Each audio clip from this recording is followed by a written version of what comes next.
All right, so you guys have sent in some really interesting stuff up relationships, specifically how men and women, how they're different. Yeah.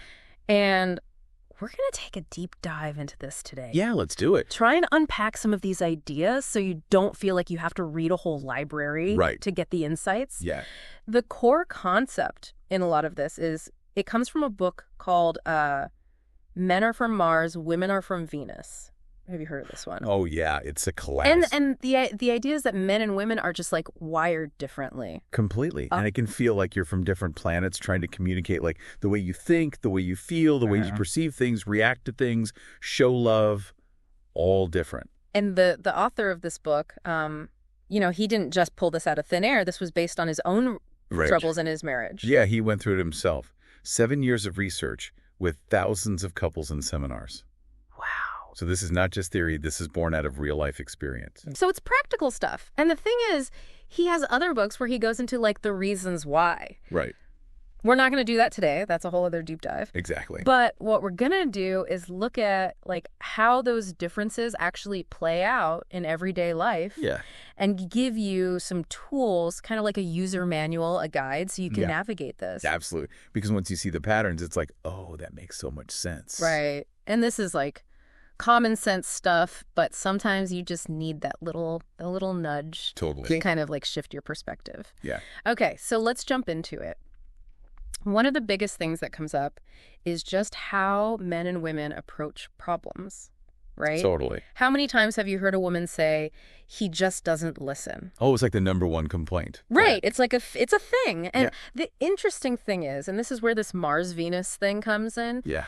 The guy thinks he is listening. Right. And he's trying to help. Exactly. From the Martian perspective, if you come to me with a problem, I want to fix it. That's how I show love. That's how I show that I care. He's Mr. Fix-It. Exactly. I gotcha. I can solve this. Now, on Venus, it's totally different. Right. Sharing a problem is not necessarily about the solution. No. It's about wanting to feel heard, understood, to connect on an emotional level. So you can imagine how that creates friction. Totally. Right. Imagine this, right? Mary comes home from work. She's had a terrible day. She's exhausted. She just wants to vent, share her feelings. Yeah. Tom, being the good Martian he is, he's like, okay, well, did you think about talking to your boss?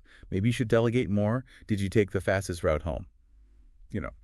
Just throwing solutions out there. And Mary's like ready to explode. Yeah, because all she wanted was someone to listen and say, oh, honey, I'm so sorry. That sounds really rough. Yeah. Tell me more about it. Exactly. How did that make you feel? So you can see how this goes wrong really fast. Oh, yeah. So Mary feels like her feelings are being dismissed. Yeah. Right? Like he's not really listening. Tom feels like his efforts are not appreciated. Right? Like she's rejecting his help. She thinks he's incompetent or something. Exactly. Right. And so he's like, well, fine, I won't try to help anymore. Right. And then, it just creates more distance. So it's so important to understand that difference. Absolutely. Because it happens all the time. Someone's complaining about a long line. Well, you should have gone to the other line.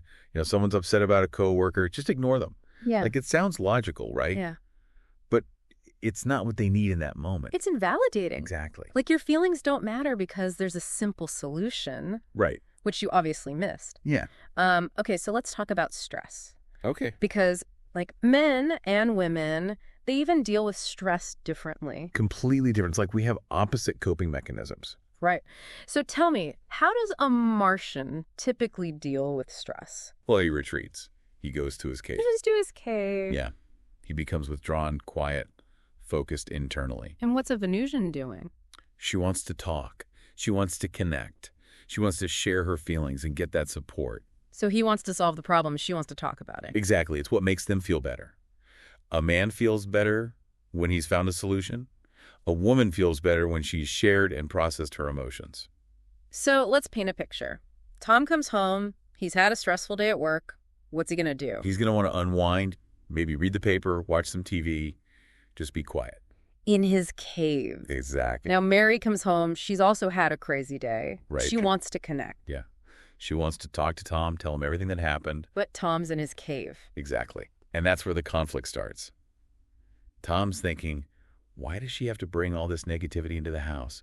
I just need some peace and quiet. Mary's thinking, he doesn't care about my day. He's not listening to me. He doesn't want to connect. Yeah, it can feel really lonely. And again, it's not personal. No, it's just how he's wired. It's an automatic response to stress.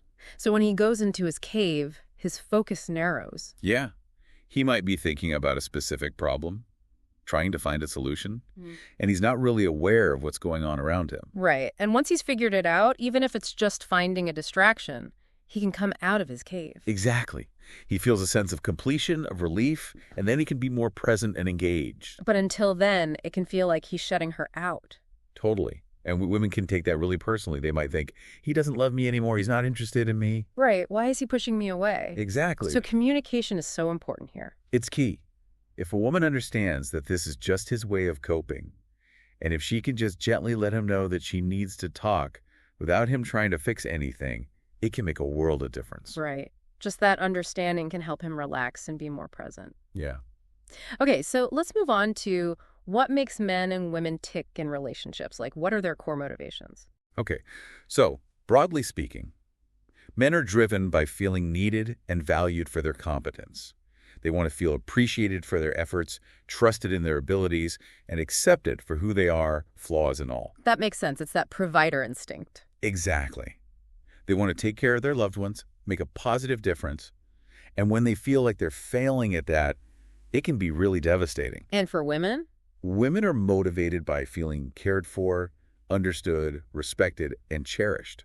They want to feel safe and secure in the relationship, knowing that their partner is there for them emotionally and practically. It's about feeling supported and loved unconditionally. Exactly. Now, how does this play out in everyday life? Well, sometimes women unintentionally demotivate men by focusing on criticism instead of appreciation, like pointing out what they did wrong instead of acknowledging the effort they made. Yeah, it's like focusing on the one thing they didn't do instead of the 10 things they did do. Exactly. And that can make a man feel like he's never good enough. And what's the antidote to that? Appreciation.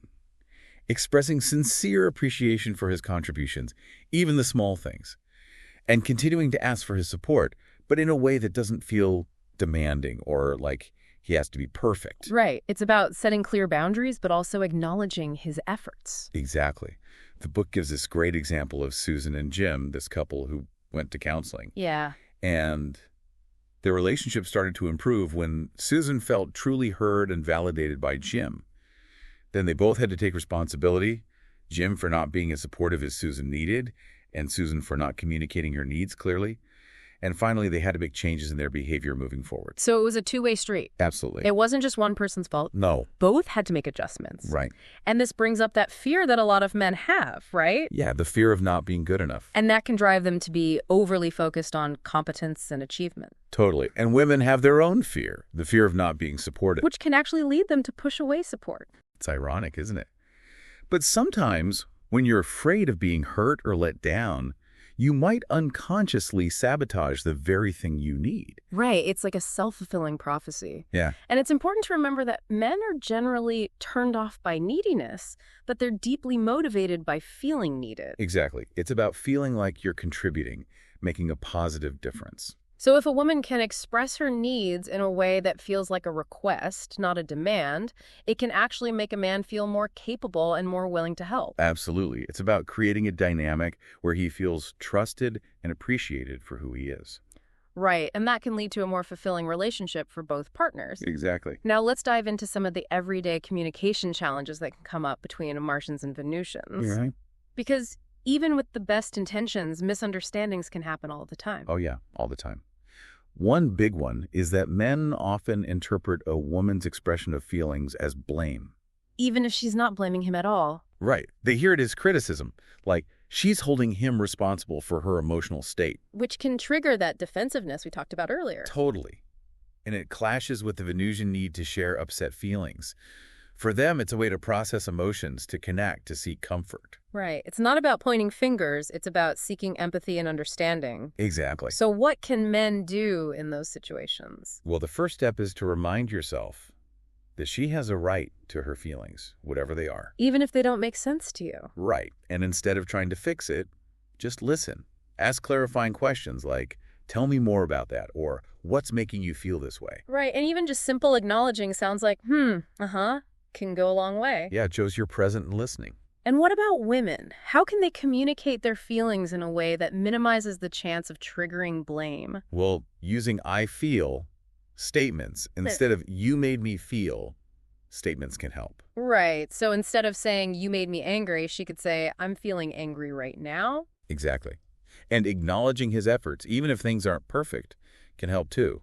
Like, I know you're trying your best and I appreciate that, but I'm still feeling hurt about this. Right. It's about being direct about your feelings, but also acknowledging his perspective. Yeah. Right. Another big difference is the dynamic between autonomy and intimacy. Men often need to pull away to recharge, while women often crave more connection. Right. It's like men have this cyclical need for space to go to their caves and process things internally. And women often want more consistent intimacy and closeness.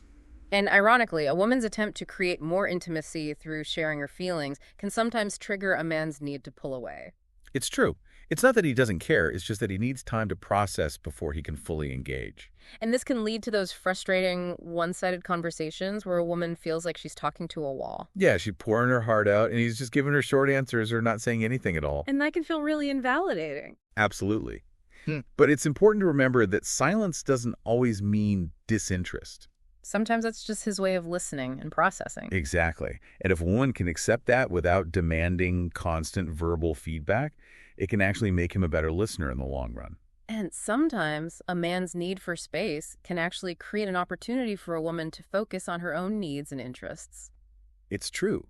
It can be a time for her to reconnect with herself, to pursue things she enjoys, to build her own sense of independence. So it's not always a bad thing. No, it can actually be a positive thing for both partners. Okay, let's talk about this concept of the emotional wave. Okay. So the book describes how a woman's self-esteem and mood tend to fluctuate in a cyclical pattern, like a wave. Right. It goes up and down. Yeah. And the dips in the wave, what the book calls being in the well, are natural times for emotional processing and release. So it's not necessarily a sign that something is wrong? No, it's just a natural part of being a woman. It's like emotional house cleaning.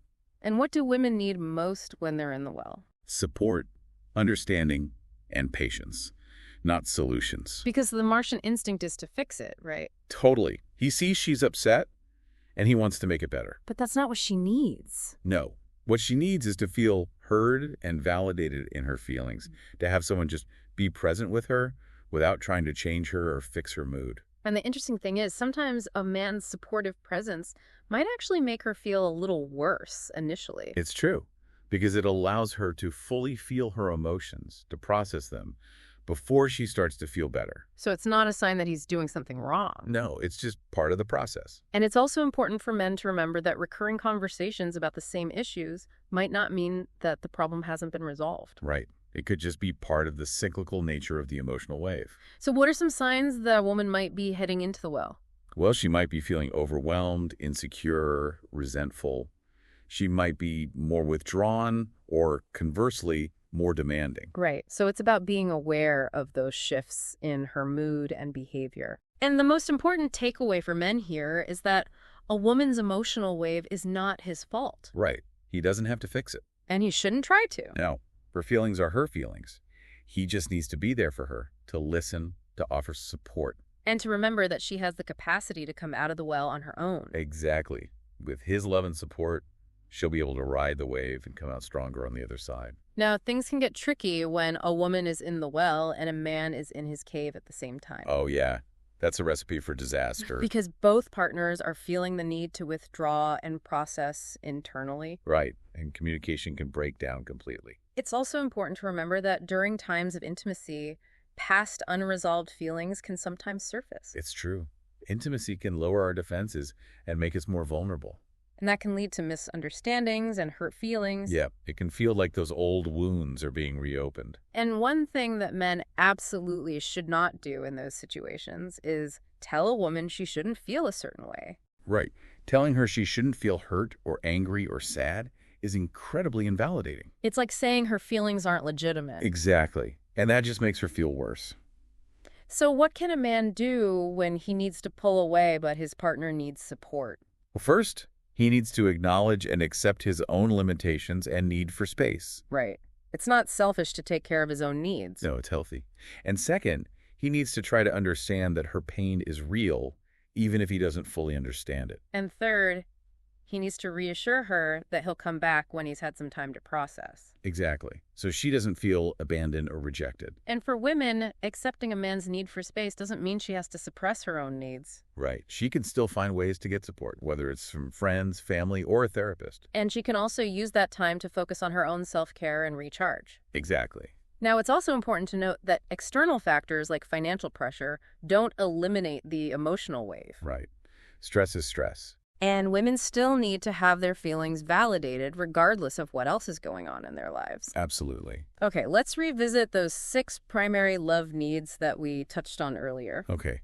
So for women, it's about feeling cared for, understood, respected, devoted to, validated, and reassured. And for men? For men, it's about feeling trusted, accepted, appreciated, admired, approved of, and encouraged. And misunderstandings can arise when partners aren't aware of these different needs.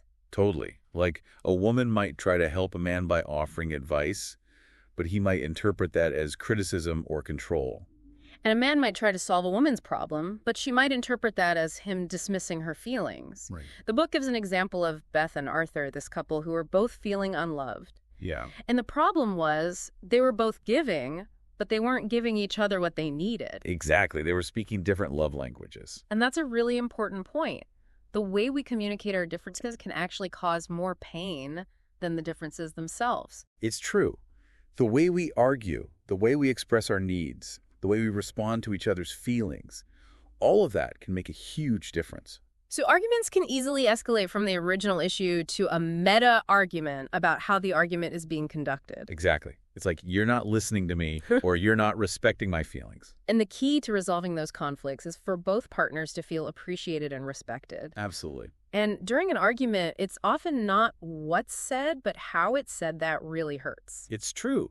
Tone of voice, body language, facial expressions, all of that can convey so much more than our words. And men especially can get caught up in being right instead of being loving. Yeah, they want to win the argument, even if it means hurting their partner in the process. And that can trigger those fight or flight responses. Right. Women might shut down or withdraw, while men might become more aggressive or defensive. So understanding what triggers those responses is crucial. Absolutely. For men, it's often feeling criticized, not admired, or blamed for their partner's unhappiness. And what are women really seeking in arguments? Reassurance, validation, and respect. So it's not about winning or losing. No, it's about feeling safe and secure in the relationship. The book gives this great example of a couple who were arguing about investments. Yeah. And the woman felt like her partner was making decisions without her input, while the man felt like he was just brainstorming. And that's how misunderstandings happen. They were both coming from different perspectives, with different interpretations of the same situation. So what can men do to de-escalate arguments? Well, first they need to listen. Really listen to what their partner is saying and try to understand her perspective. Right, even if they don't agree with it. Exactly. And then they need to be willing to apologize for upsetting her, even if they don't think they did anything wrong. That apology can go a long way in diffusing the situation. It shows that you care about her feelings, even if you don't understand them. And what about women? What can they do? Well, they can try to be mindful of using rhetorical questions or statements that sound like accusations. Like, why are you always late? Exactly. That's not really a question, it's an accusation. And it's going to trigger defensiveness. Yeah. So instead of saying that, she could say, I feel hurt and disrespected when you're late. Right. So it's about expressing her feelings directly without blaming him. Exactly. And men are particularly sensitive to feeling disapproved of. It's true. They have a deep need for a woman's approval. And when they feel like they've lost it, they can withdraw emotionally. Yeah, they might become distant or cold. So it's important for women to be aware of that and to express their appreciation and admiration for their partners. Absolutely. Even when they're frustrated or upset. Now, let's talk about this concept of the love bank. Okay. So the book says that women give points for small acts of caring, understanding, and respect. Right. Like doing the dishes, giving a compliment, listening attentively. And those little things add up over time. Yeah, they make a woman feel loved and appreciated. But men give points primarily for appreciation. Exactly. They need to feel like their efforts are being noticed and valued. So a simple thank you can go a long way. It's like a deposit in his love bank. And what's interesting is that doing those little acts of kindness is actually good for men, too. It's true. It makes them feel good to be able to provide, and to make their partner happy. And it can help heal resentments on both sides. Yeah, it creates a positive feedback loop. But men need to feel that appreciation to keep giving. Absolutely. If they feel like their efforts are being taken for granted, they'll eventually stop trying. The author tells this story about how he used to be a workaholic. Yeah. And his wife wrote him this beautiful love letter. And it really woke him up to how much he had been neglecting her and the relationship. And it made him realize that he needed to shift his priorities and start giving her more of what she needed. Exactly. And women can sometimes block appreciation by holding on to resentment. It's true. If they're feeling like the score is uneven, like they're giving more than they're receiving, it can be hard to genuinely appreciate anything their partner does. So the key is to communicate those needs clearly and directly. Yeah, to ask for what you need without blaming or criticizing. And for men, it's about being more proactive and offering support even when they haven't been asked. Right. It's about being attentive and anticipating her needs. Now, there's this interesting Venusian tendency to say yes, even when the score is uneven. Yeah. Women often put their partner's needs before their own. And Martians might mistakenly assume that everything is fine. Right. They don't realize that their partner might be silently sacrificing her own needs and building up resentment. So it's so important for women to be honest about their feelings and to set clear boundaries. Absolutely. And for men, it's about understanding that a woman's love tank is filled more by her reaction to him than by his actions alone. It's true. The same action can earn a lot of points or no points, depending on the woman's attitude. So it's not just about doing things, it's about doing them with love and care. Exactly. Now let's talk about this technique of writing love letters. Okay. So it's a way to express your feelings in a safe and non-confrontational way. Yeah, it's a way to get all those thoughts and emotions out of your head and onto paper. And the book suggests writing about anger, sadness, fear, regret, and love. Right. It's about expressing the full spectrum of your emotional experience. And there's also this things in the response letter. Yeah, where you write a letter from your partner's perspective. Yeah. Responding to your love letter in a loving and supportive way. That sounds really powerful. It is. Yeah. It can help you see things from a different perspective and to open yourself up to receiving love and support. Now, there's this common Venusian expectation that a loving partner should just know what they need without being told. Yeah, that's a recipe for disappointment. Because no one is a mind reader. Right. Communication is key. And realistic expectations include understanding that communication isn't always easy. It's true. It takes effort and skill. And our past experiences can sometimes make it even harder. Yeah, if you've been hurt or disappointed in the past, you might be afraid to open up or to express your needs. And childhood experiences can play a role too. Absolutely. Unresolved childhood emotions can really impact our adult relationships. So it's important to be aware of those patterns and to work on healing those old wounds. Exactly. And the love letter technique can be really helpful for that. It can help you bring those unconscious feelings to the surface and to start processing them. Yeah. And the book also talks about how men and women sometimes mask their true feelings.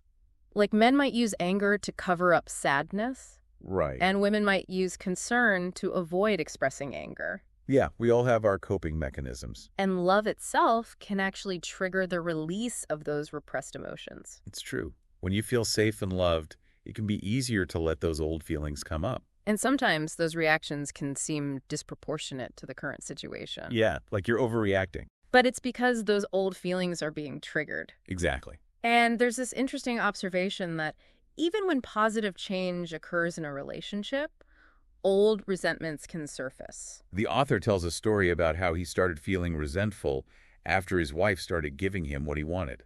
It's because those old patterns were being disrupted. Exactly. And sometimes, when those unresolved feelings are projected onto our partner, they can't help us. Right. They're not equipped to deal with our baggage. And in those situations, seeking professional help can be really beneficial. Okay, another important concept is the seasons of love. Okay. So the book says that relationships go through cycles. Right. Sometimes love flows easily, and sometimes it takes more effort. And accepting those natural ebbs and flows is key. Yeah, it's about understanding that relationships are a journey, not a destination. And learning about relationships is an ongoing process. It takes time, effort, and a willingness to unlearn old patterns. So we're all pioneers in this new territory of understanding men and women.